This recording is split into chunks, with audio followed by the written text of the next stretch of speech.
आज हम लोग स्टैटिक जीके के एक पॉइंट को कवर करेंगे, एक टॉपिक को कवर करेंगे। इसका नाम है शास्त्रीय नृत्य। और इसमें हम लोग शास्त्रीय नृत्य से जुड़े हर एक पॉइंट को डिस्कस करेंगे, जिससे कि एग्जाम में आने वाले कोई भी क्वेश्चंस छूट ना सके। तो आज हम लोग शास्त्रीय नृत्य के बारे में पढ़ते हैं। जैसे शास्त्रीय नृत्य को कहाँ से लिया गया, कितने तरह के शास्त्रीय नृत्य होते हैं, और ये कौन कौन से क्षेत्र से संबंधित हैं, से संबंधित कलाकार कौन कौन है, और इसमें कौन से भाषा का गायन किया जाता है, कहाँ से छंद लिए गए हैं, और किस तरह से इसका क्या वस्त्र है, किस तरह के रंगों का उपयोग किया जाता है। इन सब पॉइंट्स को डिस्कस करेंगे ताकि एग्जाम में कोई भी सवाल हम लोगों का छूट ना सके। तो चलिए स्टार्ट करते हैं। शास्त्रीय नृत्य जो भरत मुनि द्वारा रचित नाट्य शास्त्र में वर्णित है। सबसे पहले हम लोग देखेंगे ये कहाँ वर्णित है। भरत मुनि के नाट्य शास्त्र में वर्णित है, और आचार्य नंदिकेश्वर के अभिनय दर्पण में भी इसका वर्णन मिलता है। इसका वर्णन कहाँ कहाँ मिलता है? आचार्य नंदिकेश्वर के अभिनय दर्पण में और भरत मुनि के नाट्य शास्त्र में। ये दोनों ही हम लोग देखेंगे। जैसे हम लोग नॉर्मली ये जानते हैं कि भरत मुनि के नाट्य शास्त्र में मिलता है, जैसे जब कहीं हम वन लाइनर पढ़ रहे हो, जब हम उसके बारे में डीपली पूरा पढ़ते हैं तो दो तीन और नाम आते हैं। जैसे कि अभिनय दर्पण आया, तो ये किसके द्वारा रचित है? आचार्य नंदिकेश्वर द्वारा रचित है। तो ये अभिनय दर्पण में भी वर्णित है। उसके बाद फिर हम लोग देखेंगे शास्त्रीय नृत्य का प्रतीक क्या है।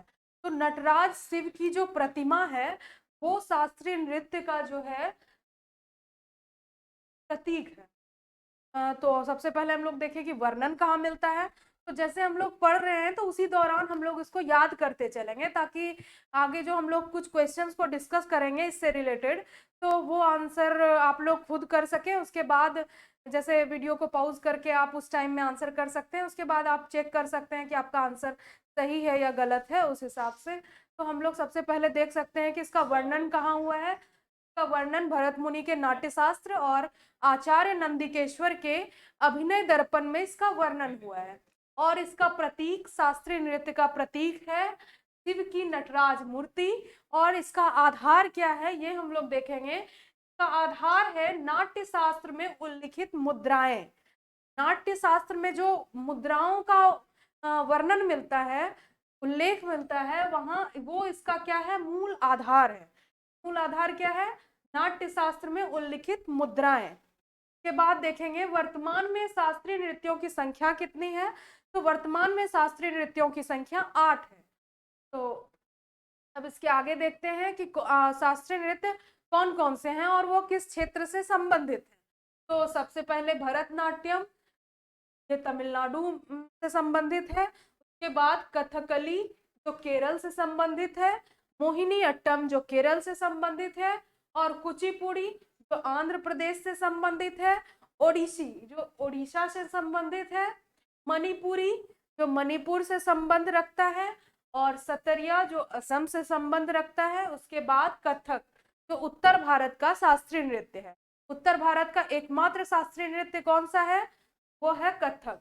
तो हम लोग देखेंगे सबसे पहले हम लोग तीन पार्ट में इसको दो तीन पार्ट में ये बढ़ जाएगा। जैसे तमिलनाडु, केरल, आंध्र प्रदेश, ये वाला जो हो गया ये साउथ इंडिया का क्लासिकल डांस, साउथ इंडिया से रिलेटेड है क्लासिकल डांस।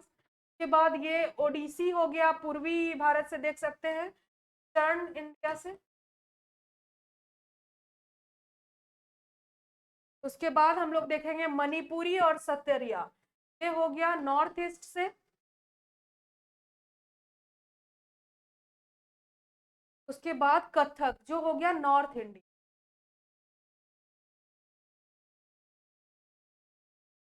जैसे क्वेश्चन दे सकता है कि ये जैसे जगह का नाम, राज्य का नाम डायरेक्ट भी दे सकता है, या फिर ये पूछ सकता है कि उत्तर भारत से संबंधित कौन है, पूर्वी उत्तर पूर्वी भारत से संबंधित कौन है, पूर्वी भारत से कौन सा नृत्य संबंधित है, या फिर दक्षिण भारत से कौन सा नृत्य संबंध रखता है। ऐसे क्वेश्चन आ सकते हैं। तो भरतनाट्यम, कथकली, मोहिनी अट्टम और कुचिपुड़ी ये साउथ इंडिया से संबंधित है, और ओडिसी जो पूर्वी भारत से संबंधित है। के बाद मणिपुरी और सतरिया जो नॉर्थ ईस्ट से संबंधित है, और कथक जो उत्तर भारत से संबंध रखता है। के बाद हम लोग देखेंगे सबसे पहले भरतनाट्यम के बारे में। तो भरतनाट्यम जो है 2000 साल से भी अधिक पुराना है। भरतनाट्यम सबसे पुराना शास्त्रीय नृत्य है और ये 2000 वर्ष से भी अधिक पुराना है। के बाद देखा जाएगा कि ज्यादातर नृत्य जो पहले हुआ करते थे वो मंदिरों में पूजा अर्चना के तौर पर, जैसे आराधना, जैसे ईश्वर की आराधना के तौर पर किया जाता था। तो ये जैसे इसमें भी देख सकते हैं कि मंदिर की देवदासियों द्वारा भगवान की मूर्ति के सामने नृत्य किया जाता था। मंदिर की देवदासियों के द्वारा तो देवता की पूजा अर्चना, उनकी वंदना के लिए ये नृत्य किया जाता था। ये नृत्य ये समर्पित था भगवान के आराधना को।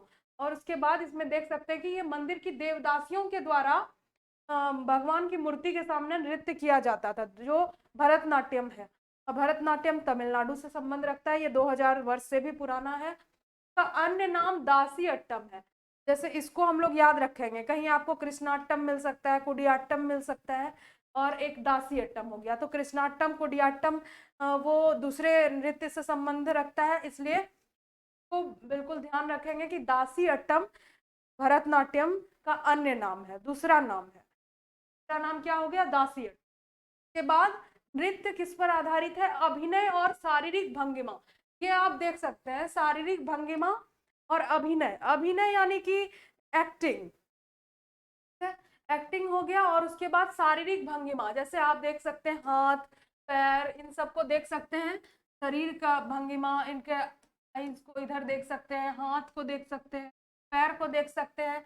ये शारीरिक भंगिमा पर डिपेंड कर विशेष बल दिया जाता है इसमें, और इसमें कला अभिनय को भी बल दिया जाता है। उसके बाद हम लोग देखते हैं आरंभ। इसका आरंभ कैसे होता है?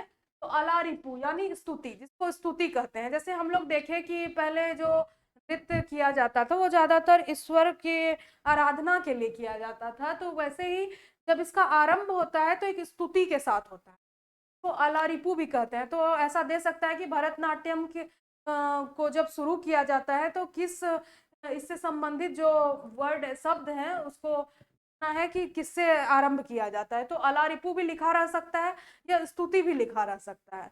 तो ये देखेंगे, इसका आरंभ स्तुति से होता है और अंत इसका तिल्लाना से होता है। अब ये आप लोग सोचेंगे ये तिल्लाना क्या होता है? तिल्लाना हुआ सौंदर्य को ये दर्शाता है। ये लास्ट में अंत जो होता है भरतनाट्यम नृत्य का, तो ये तिल्लाना से किया जाता है, यानी कि सौंदर्य को दर्शाता है, तिल्लाना को कहते हैं।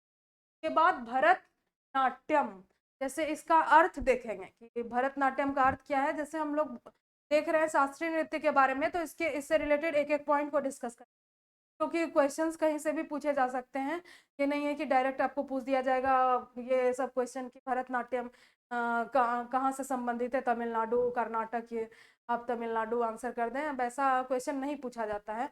तो ऐसे सब क्वेश्चन पूछे जा सकते हैं स्टेटमेंट दे करके, 3-4 पॉइंट दे करके। तो आप किसी तरह के क्वेश्चंस को डील करने में समर्थ। और इसमें आप देख सकते हैं भाव का अर्थ है भाव यानी कि इमोशन, ह का अर्थ है भाव इमोशन, र का अर्थ है राग यानी कि म्यूजिकल नोट्स, र का अर्थ है राग यानी कि म्यूजिकल नोट्स, और त का अर्थ है ताल यानी कि रिदम। त का अर्थ है ताल यानी कि रिदम। और नाट्य, नाट्य हो गया नाटक यानी कि ड्रामा है। आप छोटे छोटे ड्रामा को, नाटक को ऐसे भी देखते होंगे तो आप उससे समझ सकते हैं कि नाट्य यानी कि नाटक किसको कहते हैं। और विभिन्न पात्रों के द्वारा उसको विभिन्न पात्रों को दर्शाया जाता है नाटक में।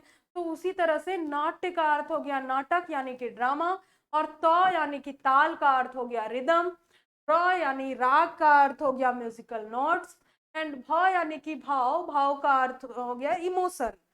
के बाद हम लोग आगे की तरफ चलते हैं, भरतनाट्यम के प्रसिद्ध घराने के बारे में पढ़ें। जैसे हम लोग कुछ कुछ घराने के बारे में देखते हैं कथक से संबंधित। जैसे नॉर्थ इंडिया में ये प्रसिद्ध है, कथक नॉर्थ इंडिया का नृत्य है, तो उसमें हम लोग देखते हैं लखनऊ घराना, जयपुर घराना, बनारस घराना, ये सब देखते हैं। वैसे ही भरतनाट्यम के भी कुछ प्रसिद्ध घराने हैं, जैसे कि तंजौर, कांचीपुरम, पंड वल्लूर, ये सब कुछ हो गया, ये तीनों घराना हो गया भरतनाट्यम के प्रसिद्ध घराने, ये सब हो गए। ठीक है, अब देखेंगे कि भरतनाट्यम में कर्नाटक शैली के संगीत का उपयोग किया जाता है। तो पूछा जा सकता है कि भरतनाट्यम में जो संगीत का प्रयोग किया जाता है वो कौन से शैली का होता है। आप लोग जैसे जानते हैं कि भरतनाट्यम तमिलनाडु से संबंधित है, तो वैसे ही आप लोग ये भी गलती कर सकते हैं, क्वेश्चन में अगर दिया रहेगा तो आप लोग तमिलनाडु को टिक कर सकते हैं, लेकिन ये आपको ध्यान में रखना है कि कर्नाटक शैली से संबंधित है। ये संगीत का संबंध कर्नाटक शैली से है। छंद हो गया इसका तमिल, तेलुगु, कन्नड़ और संस्कृत। तमिल, तेलुगु, कन्नड़ और संस्कृत के छंद का उपयोग किया जाता है। और इसमें कौन कौन से वाद्य यंत्र का उपयोग किया जाता है वो भी देखेंगे।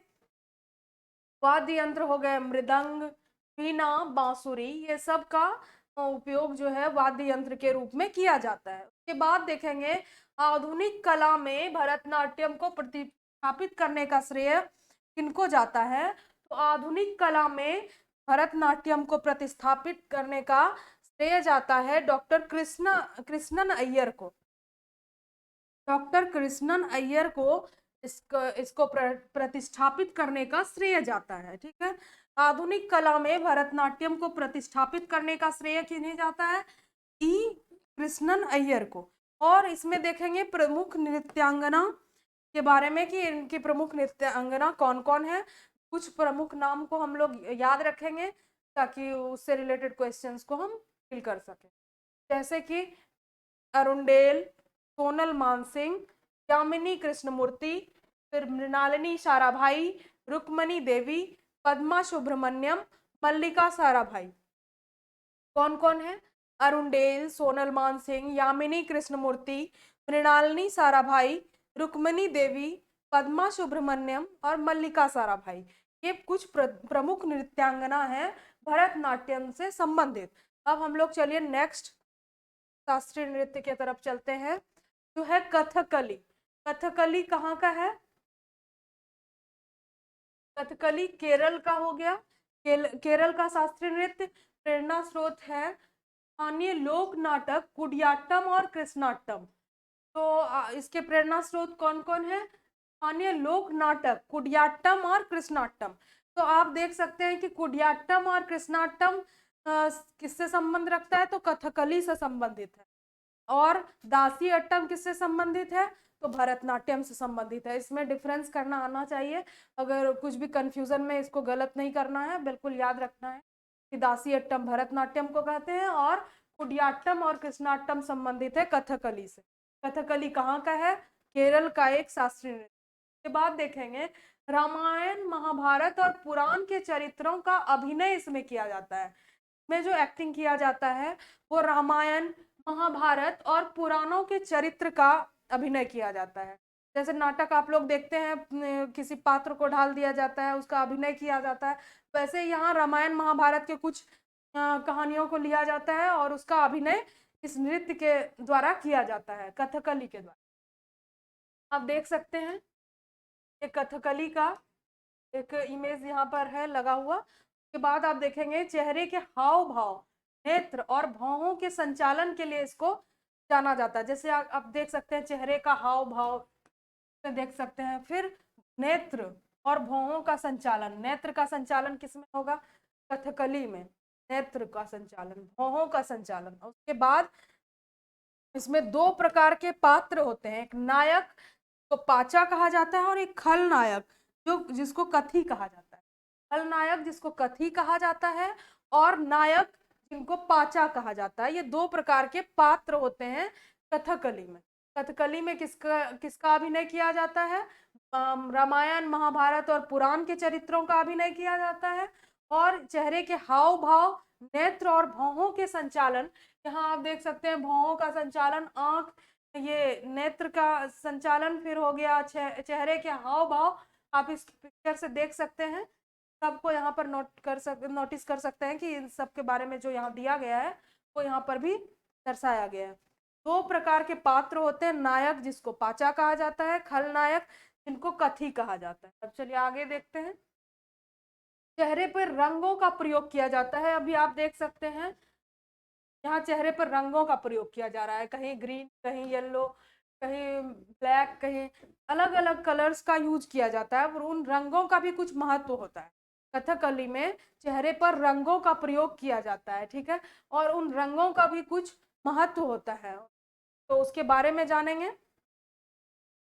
जैसे यहाँ देख सकते हैं, हरा सद्गुण और मर्यादा का, हरा हरा हो गया सद्गुण और मर्यादा का, लाल हो गया पाप का प्रतीक, काला तामसिक और पीला सात्विक और राजसिक, है?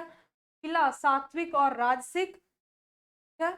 और काला तामसिक, लाल जो पाप से संबंध रखता है, और हरा हो गया सद्गुण और मर्यादा को दर्शाता है।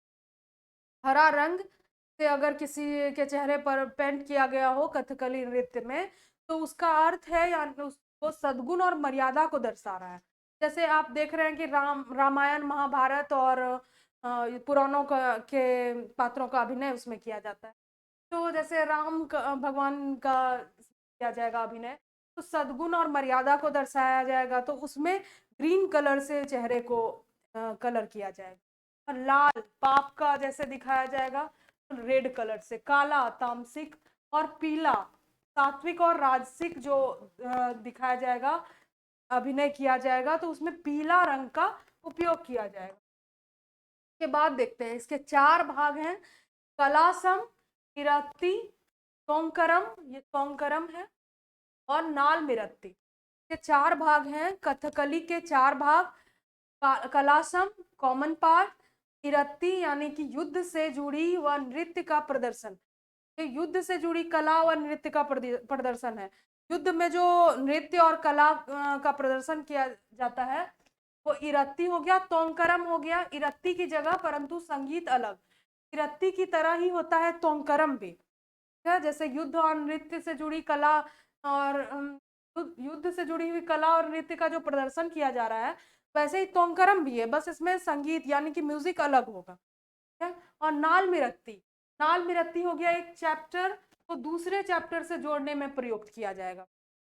जैसे कई तरह के अभिनय को किया जा रहा है तो कहानी अलग अलग हो सकती है, तो चैप्टर्स उनको जोड़ने के लिए जो किया जाएगा उसको नाल मिरत्ती कहते हैं। यानी कि चार भाग, कलासम, इरत्ती, तोंकरम और नाल मिरत्ती, ये कथकली के चार पार्ट हो गए। इसमें कलर्स का भी उपयोग किया जाता है चेहरे पर, जैसे हरा का अर्थ हो गया सद्गुण, मर्यादा, और लाल का अर्थ देख लेंगे, उसके बाद काला का अर्थ देखेंगे, फिर पीला का देखेंगे, इन सबको याद रखेंगे। उसके बाद हम लोग देखेंगे प्रमुख कलाकार कौन कौन है, जैसे पद्मनाभन, कलामंडलम मुरली, गुरु राघवन नायर, के वेंकट, के शंकर नारायण और रीता गांगुली, ये सभी लोग प्रमुख कलाकार हैं कथकली से रिलेटेड।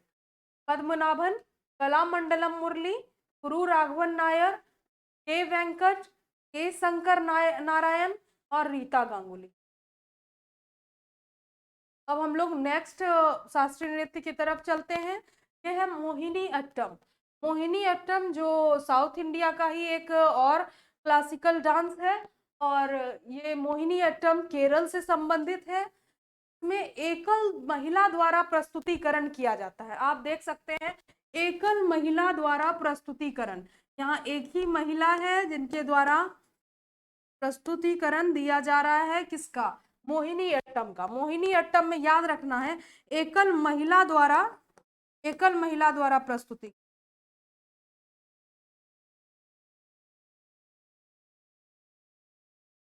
तो याद रखना है एकल महिला द्वारा प्रस्तुतिकरण हो गया मोहिनी अट्टम में। और विकास इसका हुआ है भस्मासुर वध के लिए विष्णु द्वारा मोहिनी का रूप लेने से। और इसके बारे में एक और चीज कहा जाता है कि जब समुद्र मंथन हो रहा था, तो जब कृष्ण जी अपना रूप बदले थे, तो इसमें भी ये कहा जाता है कि मोहिनी अट्टम उससे भी संबंधित है। और विशेषता इसमें है नृत्य की गति में नियंत्रण, गति यानी कि स्पीड, है, कभी ज्यादा होगा कभी कम होगा, तो उस स्पीड में नियंत्रण, कंट्रोल, वो इसकी विशेषता है। नृत्य की गति में नियंत्रण, आप देख सकते हैं कभी वो स्पीड ज्यादा हो सकता है कभी कम हो सकता है, तो वो नियंत्रण रखना इस नृत्य की बहुत बड़ी विशेषता है। के बाद संगीत यंत्र कौन कौन से इसमें उपयोग किए जाते हैं? मृदंगम, वीणा, बांसुरी और मंजीरा। मृदंग, वीणा, बांसुरी और मंजीरा, इन सभी का उपयोग मोहिनी अट्टम में किया जाता है और दक्षिण की सभी प्रमुख भाषाओं का उपयोग किया जाता है। दक्षिण की सभी प्रमुख भाषाओं का उपयोग किया जाता है मोहिनी अट्टम में। मोहिनी अट्टम के बारे में हम लोग देखें कि ये केरल का एक शास्त्रीय नृत्य है, और उसके बाद देखें इसकी विशेषता है नृत्य की गति में नियंत्रण, यानी स्पीड को कंट्रोल करना। के बाद ये हो गया भस्मासुर वध के लिए जो विष्णु द्वारा मोहिनी का रूप धारण किया गया था, वो कि मोहिनी अट्टम नृत्य में उसको भी दर्शाया जाता है, उससे संबंध रखता है, वहीं से इसका विकास हुआ है। और उसके बाद ये दक्षिण की सभी भाषाओं का उपयोग इसमें किया जाता है, और संगीत यंत्र इसमें यूज होता है मृदंगम, वीणा, बांसुरी और मंजीरा। के बाद हम लोग देखते हैं में सफेद या हल्के सफेद कपड़ों का उपयोग किया जाता है। आप देख सकते हैं यहाँ पर सफेद रंग के कपड़े, हल्के सफेद रंग के कपड़े का उपयोग किया गया है।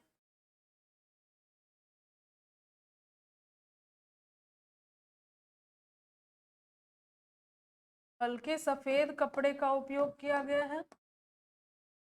यहाँ पर आप पिक्चर से भी इसको याद रख सकते हैं कि मोहिनी अट्टम में कौन सा फिगर देखे थे, उससे याद रहेगा। तो क्वेश्चन आ सकता है हल्के सफेद रंग का और सफेद रंग के कपड़ों का उपयोग कौन से नृत्य में, तो वो है मोहिनी अट्टम। अब इसके बाद हम लोग देखते हैं कुछ, जैसे शुरुआत मंगलाचरण से होता है, अंत तिल्लाना। मंगलाचरण से किसकी शुरुआत होती है? मोहिनी अट्टम की। और अंत का तिल्लाना, इसमें भी तिल्लाना का अर्थ हो गया को दर्शाने से। पुनर्जीवित किनके द्वारा किया गया? जैसे हम लोग अभी पढ़े थे, आधुनिक कला में भरतनाट्यम लाने का श्रेय किन्हें जाता है?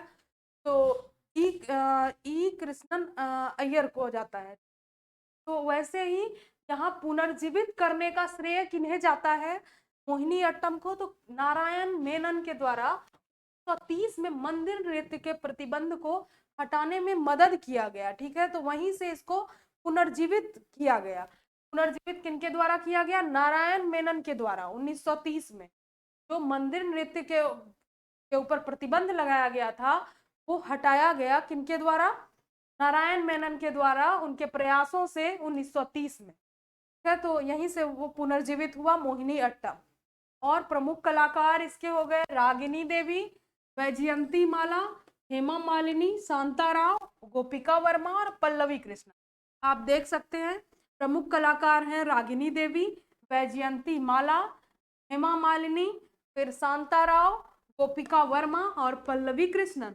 ये सभी इनकी प्रमुख नृत्यांगनाएं हैं।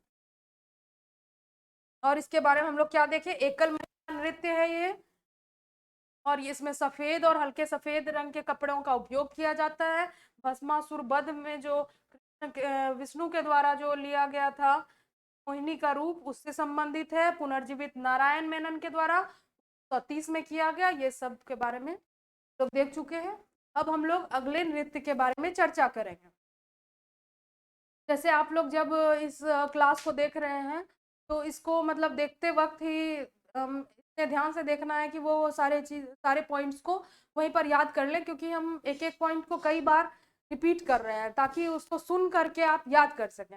रिपीट करने से यही तात्पर्य है, ये नहीं कि हम उसको रिपीट कर रहे हैं बस बोलते जा रहे हैं, आप लोग उस पर ध्यान न दें, ऐसा नहीं है।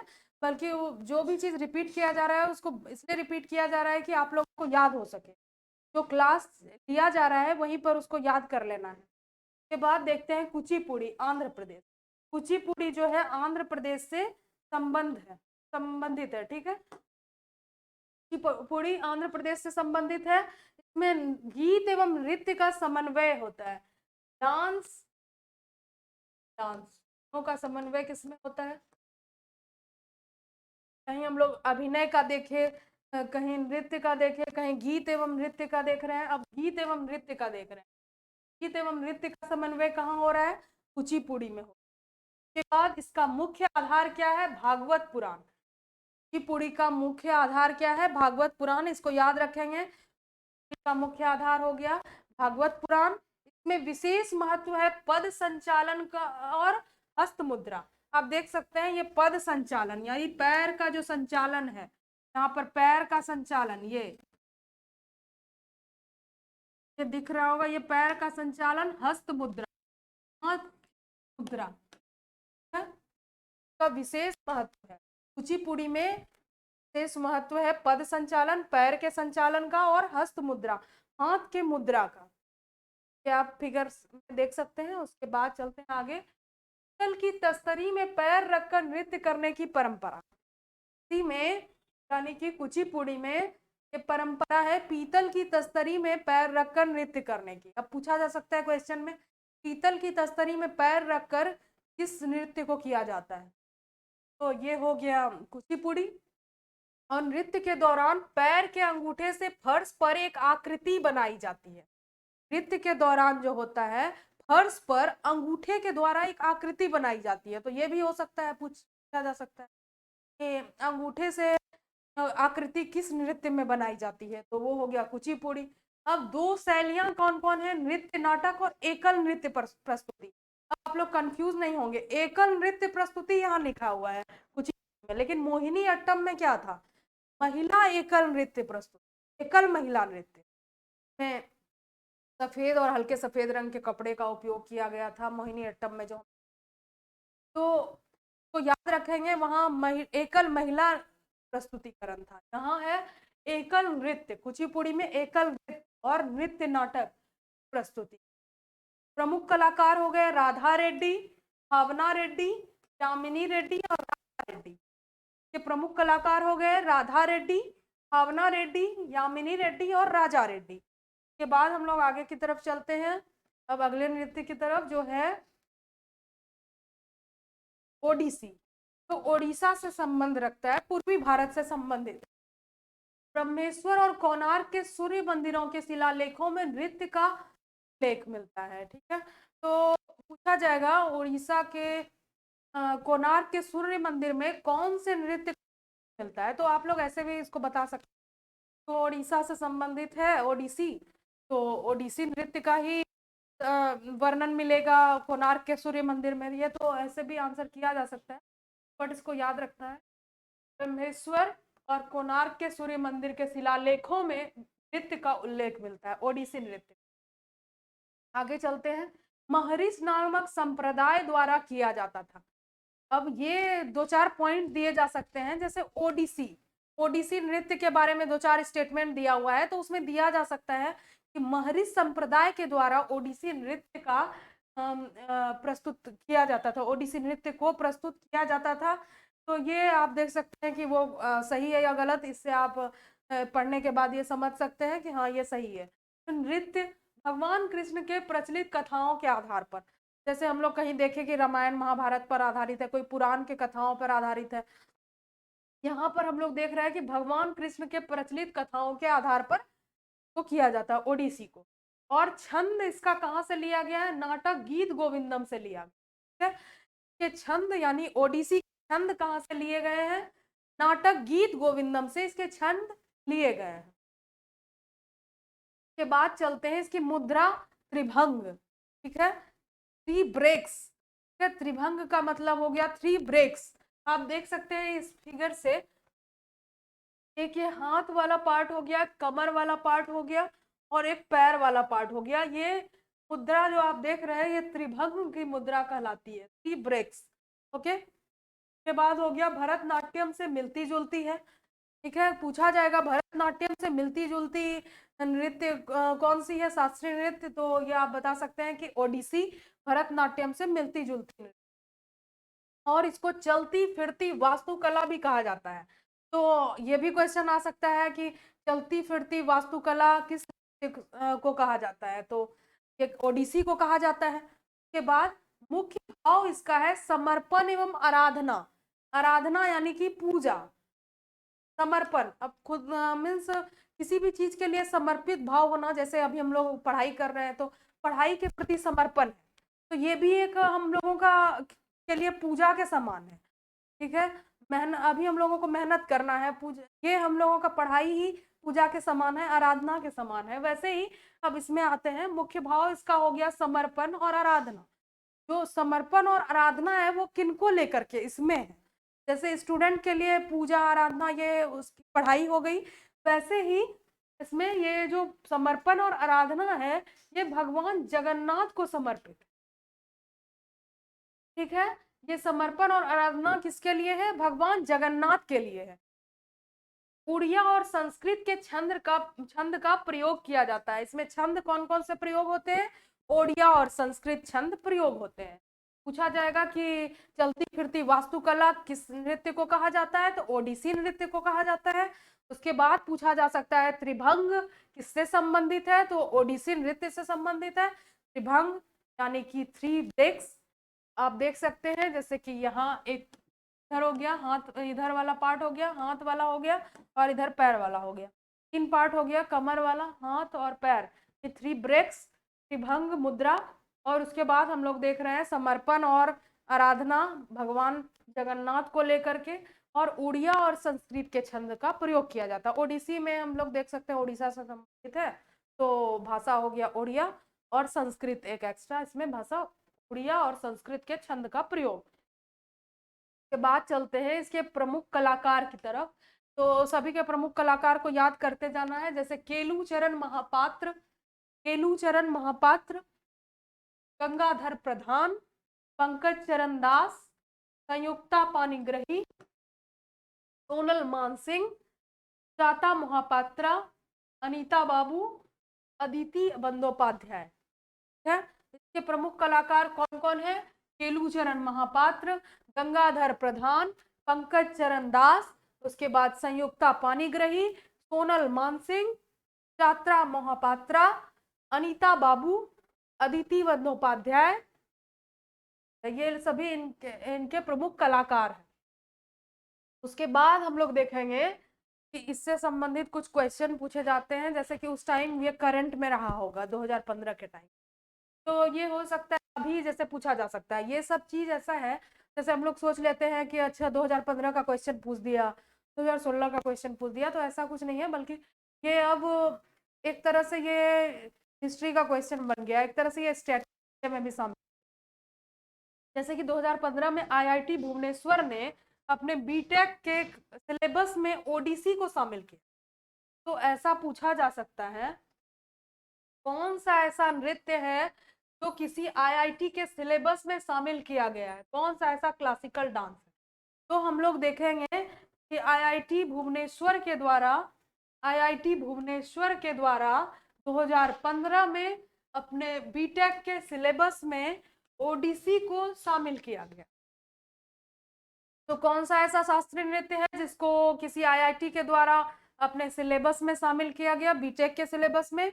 तो वो है ओडिशा का ओडिसी, जो 2015 शामिल किया गया था। अब नेक्स्ट चलते हैं मणिपुरी, जो मणिपुर से संबंध रखता है। ठीक है, तो अन्य नाम जोगई है। मणिपुरी मणिपुर से संबंधित है, और इसका अन्य नाम जोगई है।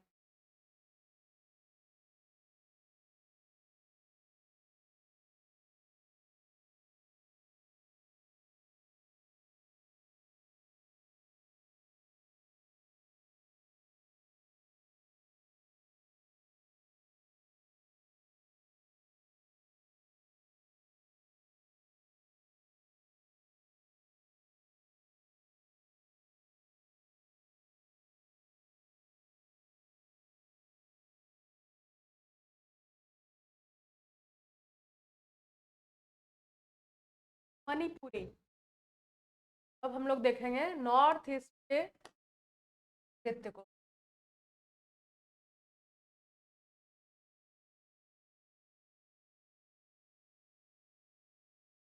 नॉर्थ ईस्ट के नृत्य को देखेंगे, यह है मणिपुरी, जो मणिपुर से संबंधित है। अन्य नाम इसका, यानी कि अन्य यानी कि दूसरा नाम पूछा जा सकता है, मणिपुरी नृत्य का अन्य नाम, दूसरा नाम क्या है? तो जोगई। जोगई किस नृत्य का दूसरा नाम है? मणिपुरी। तो ये 18वीं शताब्दी में वैष्णव संप्रदाय के साथ विकसित हुआ।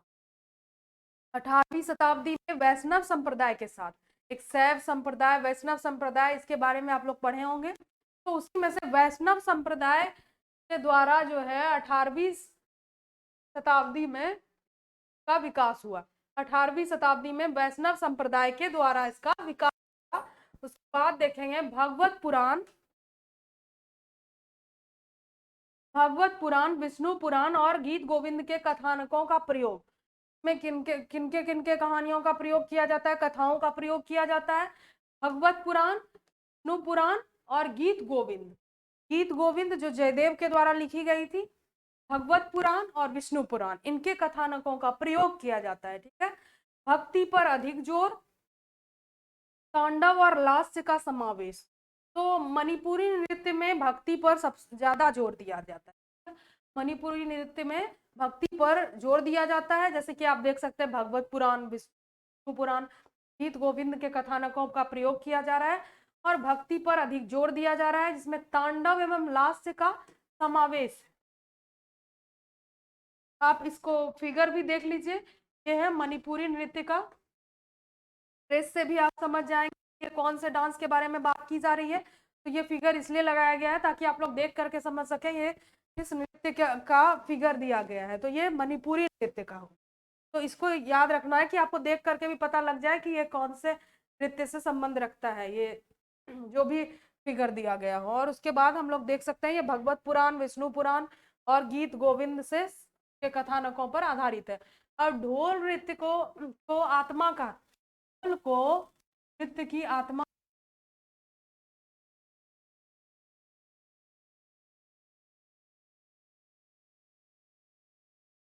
में आप देख सकते हैं कि ढोल को आत्मा कहा जाता है। पूछा जाएगा किस नृत्य में ढोल को नृत्य की आत्मा कहा जाता है, तो मणिपुरी नृत्य में ढोल को नृत्य की आत्मा कहा जाता है और इसमें घुंघरू का प्रयोग नहीं होता है। आप लोग फिगर में देख सकते हैं इसका ड्रेसअप कैसा है और इसमें घुंघरू का प्रयोग नहीं किया जाता है।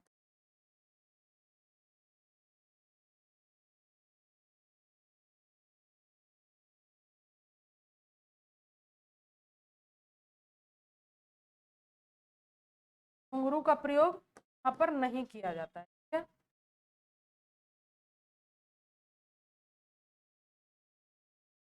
इसमें 64 रसों का प्रदर्शन किया जाता है। पूछा जाएगा 64 प्रकार के रसों का प्रदर्शन किस नृत्य में किया जाता है, तो वो है मणिपुरी नृत्य।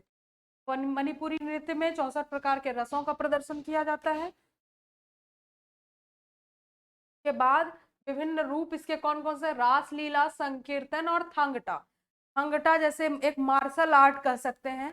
थांगटा कहाँ का मार्शल आर्ट है, ये मणिपुर का, तो उसी से संबंध रखता है, इसी नृत्य शैली से संबंधित है। मणिपुरी नृत्य शैली से संबंध रखता है थांगटा, जो अभी हम लोग पढ़ते हैं। थांगटा एक मार्शल आर्ट कहाँ से संबंधित है, जो आजकल क्वेश्चन कैसे पूछे जा रहे हैं। तो ये थांगटा जो है संबंध रखता है मणिपुरी नृत्य शैली से ही, जो एक मार्शल आर्ट है। और वाद्य यंत्र इसमें यूज होता है पुंग, ढोल, बांसुरी। में वाद्य यंत्र कौन कौन सा यूज होता है, पुंग, ढोल और बांसुरी। के बाद हम लोग देखेंगे भारतीय और दक्षिण पूर्व एशिया के सभ्यताओं और संस्कृतियों का मिश्रण है। ये भारतीय और दक्षिण पूर्व एशिया के सभ्यताओं के और संस्कृतियों का मिश्रण है। मणिपुरी नृत्य, ये देखना है, भारतीय और दक्षिण पूर्व एशिया के सभ्यताओं का मिश्रण मणिपुरी नृत्य को का, और इसी नृत्य में ये मिश्रण मिलता है भारतीय और दक्षिण पूर्व एशिया के सभ्यताओं और संस्कृतियों का। के बाद देखेंगे प्रमुख कलाकार हैं रीता देवी, सविता मेहता, सिंहजीत सिंह, हावेरी बहनें बहुत प्रसिद्ध हैं पूरी नृत्य को लेकर।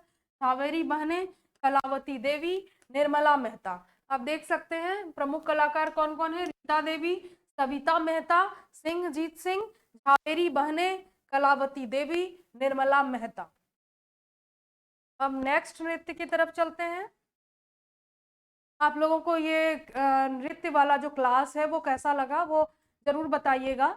और इसमें मैं एक एक पॉइंट को डिस्कस करने का कोशिश कर रही हूँ ताकि आप लोगों को इससे ज़्यादा से ज़्यादा लाभ हो और आप लोग ज़्यादा से ज़्यादा क्वेश्चन को डील कर सकें। तो अब आप देख सकते हैं ये अगले नृत्य की तरफ हम लोग चल रहे हैं। ये सतरिया जो असम से संबंध रखता है। नॉर्थ ईस्ट का एक और नृत्य, शास्त्रीय नृत्य जो है सतरिया, जो असम से संबंधित है और इसका विकास 15वीं शताब्दी में वैष्णव संत शंकर देव के द्वारा किया गया। अब आप देख सकते हैं पिछले मणिपुरी में वे 18वीं शताब्दी में वैष्णव संप्रदाय के साथ विकसित हुआ।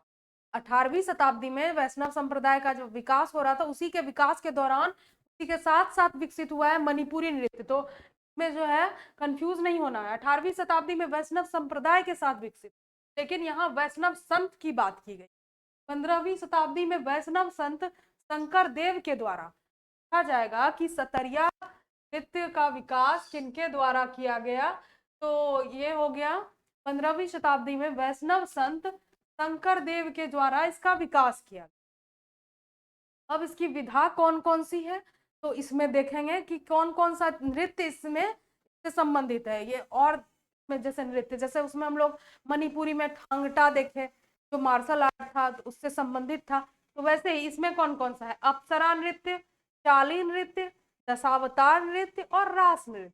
अप्सरा नृत्य, चाली नृत्य, दशावतार नृत्य, रास नृत्य, सब नृत्य का अलग अलग नाम, विधा को के नाम को याद रखना है, प्रकार को याद रखना है। ये हो गया अप्सरा नृत्य, चाली नृत्य, दशावतार नृत्य, रास नृत्य। के बाद हम लोग देखेंगे कि इसके प्रमुख कलाकार कौन कौन हुए। रामकृष्ण तालुकदार और कृष्णाक्षी कश्यप। कृष्णाक्षी कश्यप इसके हो गए प्रमुख कलाकार, रामकृष्ण तालुकदार और कृष्णाक्षी कश्यप।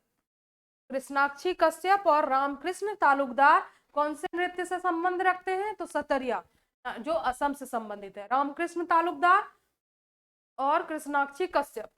अब हम लोग देख सकते हैं ये है कौन से नृत्य से का फिगर है, ये है सतरिया का। तो याद रखना है कि फिगर देख करके भी समझ जाए ये सतरिया नृत्य का फोटो है। उसके बाद हम लोग आगे चलते हैं। ये अब हम लोग अगले और अंतिम नृत्य की तरफ चलते हैं और ये नृत्य है कथक, जो उत्तर भारत का एकमात्र शास्त्रीय नृत्य है। उत्तर भारत का एकमात्र शास्त्रीय नृत्य कौन सा है, कथक। अब हम लोग इसके बारे में देखेंगे। मुख्य रूप से उत्तर राजस्थान और मध्य प्रदेश में प्रचलित, ये जो है मुख्य रूप से कहाँ प्रचलित है, उत्तर प्रदेश, मध्य प्रदेश और राजस्थान में प्रचलित। ये कथक नॉर्थ ईस्ट का हो गया डांस, क्लासिकल डांस। के बाद ये मुख्य रूप से कहाँ प्रचलित है, उत्तर प्रदेश, मध्य प्रदेश और राजस्थान में। के बाद देखेंगे इसका उद्भव, उद्भव यानी कि इसका कहाँ से ये आया है, ठीक है। उद्भव इसका कथा शब्द से हुआ है, कहाँ से इसका जन्म हुआ है, कथा शब्द से जन्म हुआ है। कथक, कथक का अर्थ ही है कथा कहना। कथक, कथक का शाब्दिक अर्थ क्या हुआ, कथा कहना। ये कहाँ से इसका जन्म हुआ है, कथा शब्द से जन्म हुआ है कथक का। अब हम लोग चलते हैं आगे की तरफ। उत्तर प्रदेश के ब्रज भूमि की रासलीला परंपरा से जुड़ा हुआ है। उत्तर प्रदेश के ब्रज भूमि के रासलीला परंपरा से जुड़ा हुआ है। और के बाद देखेंगे इसका केंद्र क्या होता है, राधा कृष्ण। कथक नृत्य के केंद्र में कौन कौन होते हैं, राधा कृष्ण। के बाद हम लोग देखेंगे ध्रुपद और ठुमरी गायन के माध्यम से इसको व्यक्त किया जाता है। ध्रुपद गायन और ठुमरी गायन, ये आप लोग नाम बार बार सुनते होंगे कि ठुमरी गायन और ध्रुपद गायन। तो उत्तर भारत में कथक बहुत प्रसिद्ध है। और तो इसमें ये क्वेश्चन आ सकता है कि ध्रुपद और ठुमरी गायन किस के द्वारा किस नृत्य को व्यक्त किया जाता है, या ध्रुपद गायन या ठुमरी गायन किस नृत्य से संबंध रखता है। तो हम बोल सकते हैं ये कथक नृत्य से संबंधित है। कि विशेषता क्या है, पद संचालन और चक्कर काटना। चक्कर काटना इसकी विशेषता है, पद संचालन, चक्कर काटना किसकी विशेषता है, कथक नृत्य की विशेषता है, और पद संचालन भी इसकी विशेषता है। और इसका प्रमुख घराना कौन कौन है, जयपुर घराना, लखनऊ घराना, बनारस घराना और रायगढ़ घराना। ये कौन कौन से हो गए, जयपुर घराना, लखनऊ घराना, बनारस घराना और रायगढ़ घराना। इसके प्रमुख घराना जयपुर, लखनऊ, बनारस और रायगढ़ घराना। के बाद हम लोग चलते हैं आगे की तरफ।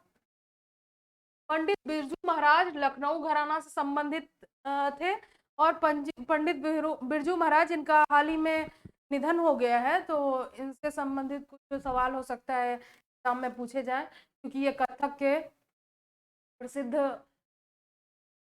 कलाकार थे।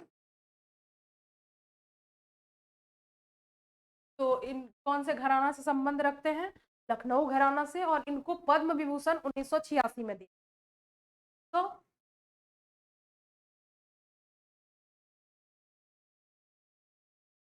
पंडित बिरजू महाराज को पद्म विभूषण 1986 में दिया गया था। के बाद हम लोग देखेंगे प्रमुख कलाकार पंडित लच्छू महाराज, पंडित बिरजू महाराज, सितारा देवी, और पंडित जयलाल, और पंडित सीताराम प्रसाद, ये सब हम लोग नाम देखेंगे। ये सब प्रमुख कलाकार हैं। पंडित बिरजू महाराज लखनऊ घराना से संबंध रखते हैं। पद्म विभूषण इनको 1986 में दिया गया। याद रखेंगे इनको पद्म विभूषण कब दिया गया है? 1986 में इनको पद्म विभूषण से सम्मानित किया गया है। के बाद पंडित लच्छू महाराज, पंडित बिरजू महाराज, सितारा देवी, पंडित जयलाल, पंडित सीताराम प्रसाद, ये सभी जो हैं कथक के प्रमुख कलाकार हैं। अब आगे की तरफ चलते हैं। अब हम लोग अभी जो क्लास किए वो आप लोगों को कैसा लगा ये जरूर बताइएगा, और इसके बाद जो है हम लोग जितने भी पॉइंट्स को डिस्कस किए हैं उससे रिलेटेड कुछ क्वेश्चंस को भी करेंगे, और ये देखेंगे कि कितने लोगों को पॉइंट्स याद रहे हैं। चलिए पहले हम एक बार रिवीजन कर लेते हैं इसको एक बार फटाफट से।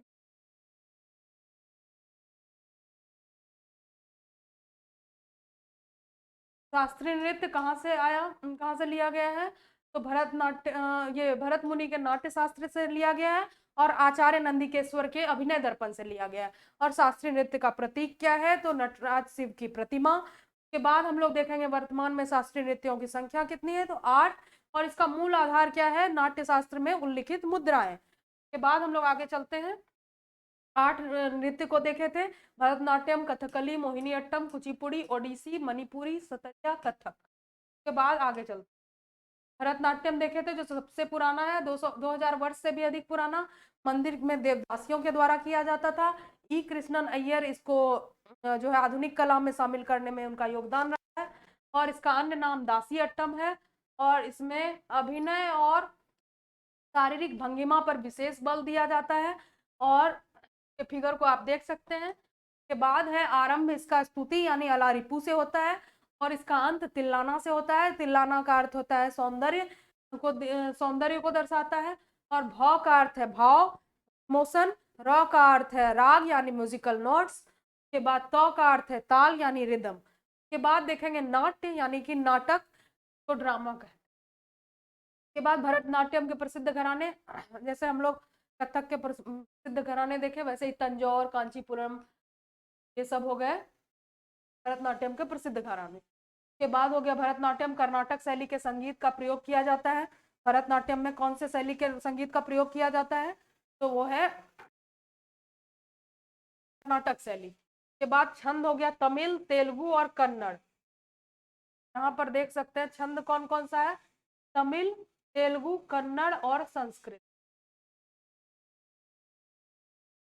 तमिल, तेलुगु, कन्नड़ और संस्कृत के छंद, मृदंग, वीणा, बांसुरी आदि का प्रयोग किया जाता है। आधुनिक कला में भरतनाट्यम को प्रतिष्ठापित करने का श्रेय ई कृष्णन अय्यर को जाता है। प्रमुख नृत्यांगना अरुणडेल, सोनल मानसिंह, यामिनी कृष्णमूर्ति, मृणालिनी साराभाई, रुक्मणी देवी, पद्मा सुब्रमण्यम, मल्लिका साराभाई। अब चलते हैं आगे। कथकली, इसमें स्थानीय लोक नाटक कुडियाट्टम और कृष्णाट्टम से प्रेरित है। रामायण, महाभारत और पुराणों के चरित्रों का अभिनय किया जाता है, यानी कि उसमें एक्टिंग किया जाता है। उसके बाद चेहरे के हाव भाव, नेत्र एवं भौहों का संचालन पूछ सकता है क्वेश्चन में। नेत्र एवं भौहों का संचालन कौन से नृत्य में किया जाता है? तो कथकली, जो केरल से संबंधित है। उसके बाद 2 प्रकार के पात्र होते हैं, नायक और खलनायक। नायक को पाचा कहते हैं, खलनायक को कथी कहते हैं। बात चलते हैं, तो 4 भाग हो गए, कलासम, इरत्ती, तोंकरम, नाल मिरत्ती। कलासम हो गया कॉमन पार्ट हो गया सब में, और उसके बाद इरत्ती, इरत्ती हो गया युद्ध से जुड़ी कला और नृत्य का जो प्रदर्शन है। उसके बाद हो गया तोमकरम, किरत्ती की तरह ही होता है बट म्यूजिक संगीत चेंज होता है। उसके बाद देखेंगे नाल मिरत्ती, जो एक चैप्टर से दूसरे चैप्टर को जोड़ना है, तो अभिनय किया जा रहा है, तो हो सकता है एक कहानी हो दूसरा कहानी हो, उन दोनों चैप्टर्स को जोड़ना हो तो उसको क्या कहेंगे, नाल मिरत्ती। के बाद इसके प्रमुख कलाकार पद्मनाभन, कलामंडलम मुरली, गुरु राघवन नायर, के वेंकट, के शंकर नारायण, गीता गांगुली। आगे चलते हैं। मोहिनी अट्टम एकल महिला द्वारा प्रस्तुतिकरण। मोहिनी अट्टम में याद रखेंगे एकल महिला, भस्मासुर वध के लिए विष्णु द्वारा मोहिनी का रूप लेने से इसलिए अट्टम हो गया।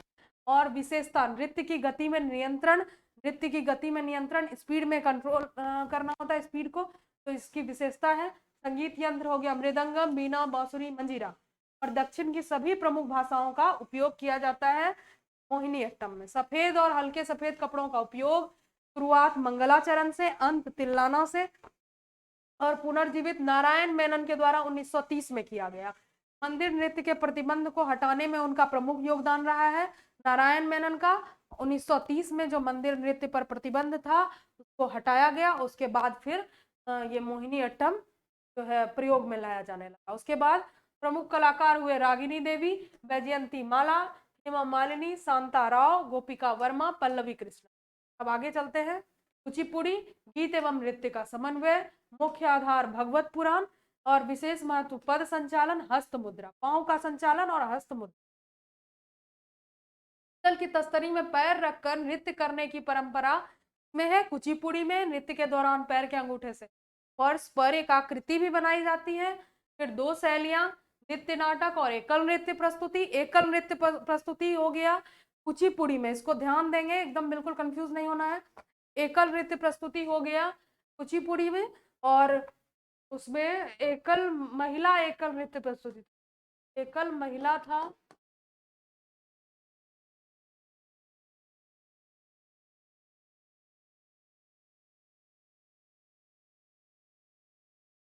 कुचिपुड़ी में एकल नृत्य, लेकिन इसमें एकल महिला नृत्य प्रस्तुतिकरण मोहिनी अट्टम में। के बाद इसके प्रमुख कलाकार राधा रेड्डी, भावना रेड्डी, यामिनी रेड्डी, राजा रेड्डी। के बाद आगे चलते हैं। ये ब्रह्मेश्वर और कोणार्क के सूर्य मंदिरों में के शिलालेखों में नृत्य का उल्लेख मिलता है। कौन से नृत्य? ओडिसी नृत्य। के बाद आगे चलते हैं। महर्षि नामक संप्रदाय कहा जाएगा, कौन से संप्रदाय के द्वारा किया जाता था? महर्षि नामक संप्रदाय द्वारा ओडिसी नृत्य को किया जाता था। और नृत्य भगवान कृष्ण के प्रचलित कथाओं के आधार पर। के बाद छंद नाटक गीत गोविंदम से लिया गया है, छंद को नाटक गीत गोविंदम से लिया गया है ओडिसी। और मुद्रा हो गया त्रिभंग, भरतनाट्यम से मिलती जुलती, ओडिसी भरतनाट्यम से मिलती है, चलती फिरती वास्तुकला कहा जाता है ओडिसी को। भाव हो गया समर्पण एवं आराधना। अब समर्पण एवं आराधना किसके लिए? भगवान जगन्नाथ के लिए। उड़िया और संस्कृत के छंद का प्रयोग किया जाता है। के बाद मुख्य कलाकार हो गए केलू चरण महापात्र, गंगाधर प्रधान, पंकज चरण दास, संयुक्ता पानीग्रही, सोनल मान। अब देखेंगे 2015 में आईआईटी भुवनेश्वर ने अपने बीटेक के सिलेबस में ओडिसी को शामिल किया। मणिपुरी अन्य नाम जोगई हो गया, 18वीं शताब्दी में वैष्णव संप्रदाय के साथ विकसित हुआ। भगवत पुराण, विष्णु पुराण और गीत गोविंद के कथानकों पर आधारित है। और उसके बाद भक्ति पर अधिक जोर दिया गया है। तांडव एवं लास्य का समावेश है मणिपुरी में। और मणिपुरी में घुंघरू का प्रयोग नहीं होता है। 64 प्रकार के रसों का प्रयोग किया जाता है। भारतीय और दक्षिण पूर्व एशिया के सभ्यताओं और संस्कृतियों का मिश्रण है। उसके बाद ढोल को नृत्य की आत्मा कहा जाता है। उसके बाद प्रमुख कलाकार रीता देवी, सविता मेहता, सिंह जीत सिंह, कावेरी बहनें, कलावती देवी और निर्मला मेहता। के बाद आगे की तरफ चलते हैं। विकास सतरिया नृत्य का 15वीं शताब्दी में वैष्णव संत शंकर देव के द्वारा।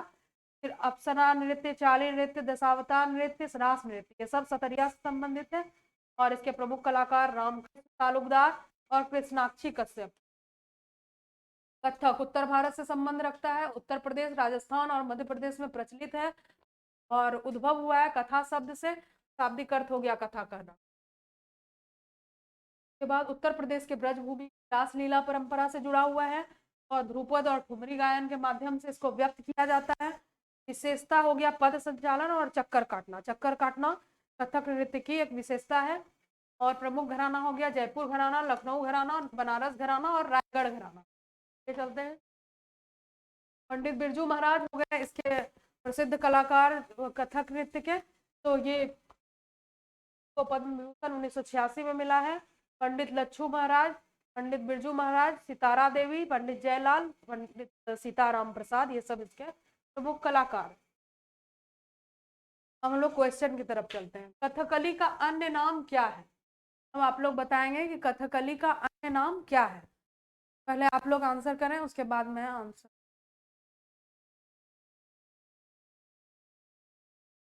तो इसका आंसर है दासी अट्टम। अब चारों ऑप्शन को देखेंगे। दासी अट्टम भरतनाट्यम का अन्य नाम है, और कृष्णाट्टम और कुडियाट्टम किसका अन्य नाम है? बी एंड सी दोनों हो जाएगा कथकली का। आगे चलते हैं। पीतल की तस्तरी में पैर रखकर नृत्य करने की परंपरा किस नृत्य शैली से संबंधित? तो ये संबंधित है कुचिपुड़ी।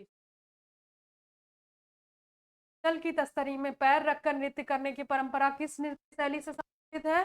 तो वो है कुचिपुड़ी से। और एक चीज हम लोग देखे थे, पैर के अंगूठे से आकृति बनाना, वो किसमें होता है? वो भी कुचिपुड़ी के बाद किस नृत्य के छंद को नाटक गीत गोविंदम से लिया गया है? किस नाटक के छंद को जो है गीत गोविंदम से लिया गया है? तो ये है ओडिसी। के बाद आगे चलते हैं। ध्रुपद और ठुमरी गायन किस नृत्य शैली से संबंधित है? तो ये है कथक।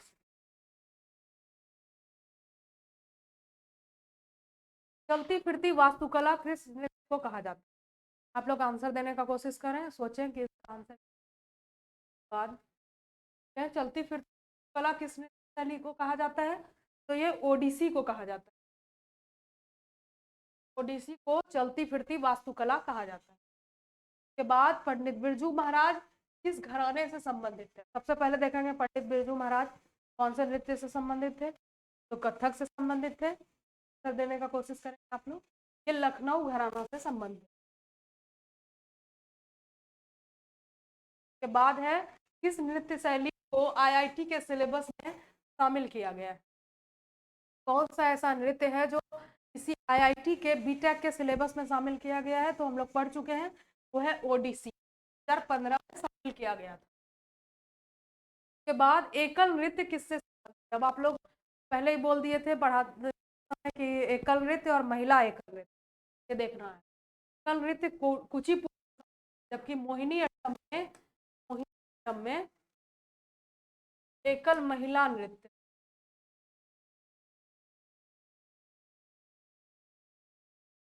प्रस्तुति